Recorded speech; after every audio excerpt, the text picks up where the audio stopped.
ici que je vais commencer aussi. Que pensez-vous de la sorcellerie, vraiment? La sorcellerie, par exemple, en Afrique, est beaucoup vécue, surtout dans les années avant 2000. C'était aussi tangible et palpable. Mais selon mes souvenirs, spécialement en Guinée, depuis les années 2000, les choses ont beaucoup changé.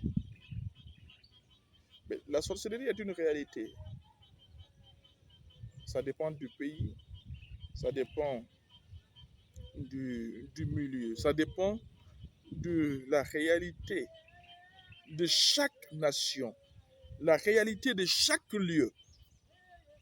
Alors, quand nous prenons, par exemple, dans les autres pays, vous verrez que la sorcellerie a changé carrément de forme.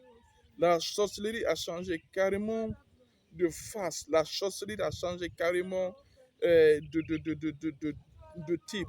La sorcellerie n'est plus comme en Afrique, dans certains pays. Il y a carrément une différence qui existe dans la sorcellerie, dans les autres pays et ici, en Afrique. Par exemple, ici, souvent les sorciers sont habitués à être nus quand ils sont dans leur mouvement de sorcellerie. Les sorciers, pour certains, ils s'envolent vers le derrière. Il y a une lumière tout rouge qui sort de leur derrière. Il y a beaucoup de ce truc-là. Alors, pour, par exemple, l'Europe, ce n'est pas la même chose. C'est sur un balai, le long balai. Ils utilisent pour s'envoler. Alors, il y a plusieurs types de sorciers, c'est ce que je suis en train de dire. Mais vous savez, les sorciers évoluent. Et les sorciers ont contribué à ce que le monde soit ainsi aussi. Nous pouvons voir beaucoup de choses, beaucoup de créations, beaucoup de trucs. En réalité, ça vient de la sorcellerie.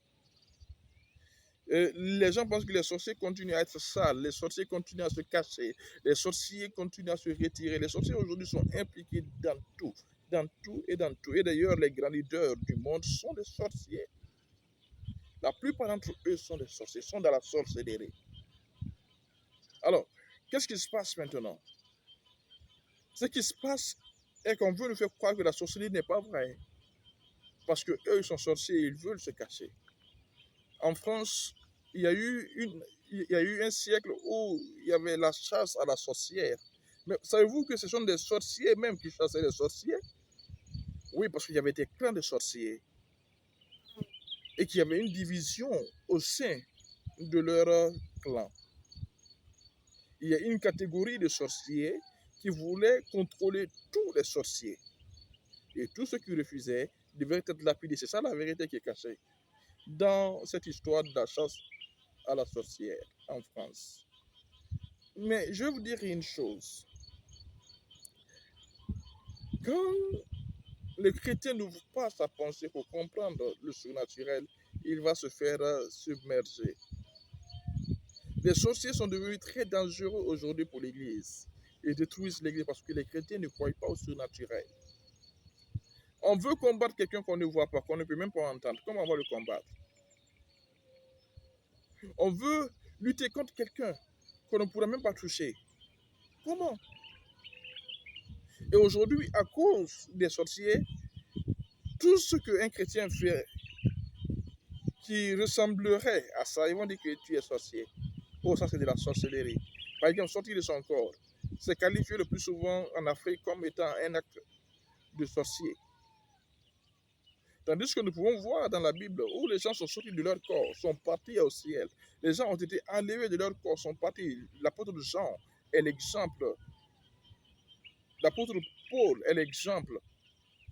Il dit qu'il ne sait pas si c'était dans son corps ou pas, mais personne ne peut aller avec ce corps au ciel là-bas pour voir des choses. Ce n'est pas possible. Les environnements ne sont pas les mêmes. Alors, c'est pas possible. Il y a eu beaucoup de personnes, même Ézéchiel. Il était pris en esprit pour qu'il voie les choses.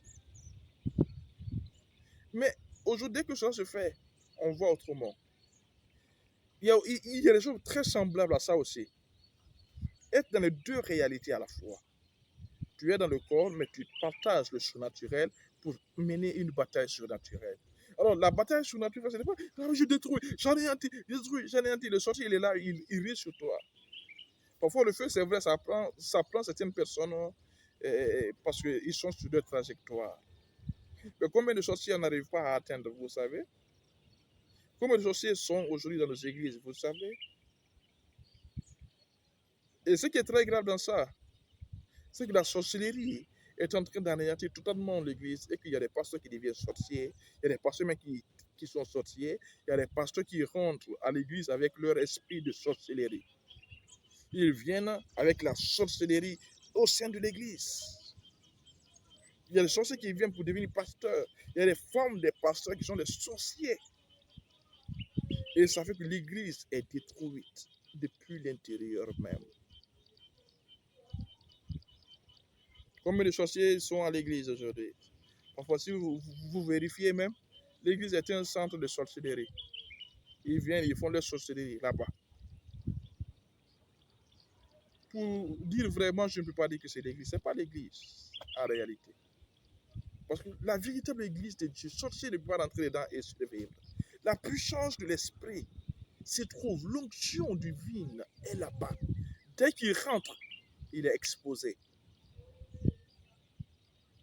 La sorcellerie est devenue un danger potentiel pour l'Église. En Afrique d'ailleurs, la sorcellerie a détruit beaucoup notre communauté. Parce que la sorcellerie, comme certains l'appellent souvent, la sorcellerie noire est devenue une source de malédiction pour l'Afrique. D'autres l'utilisent pour faire semblant de bénir, mais pour oppresser en même temps. Mais ici, c'est éradication totale. La sorcellerie est une chose réelle.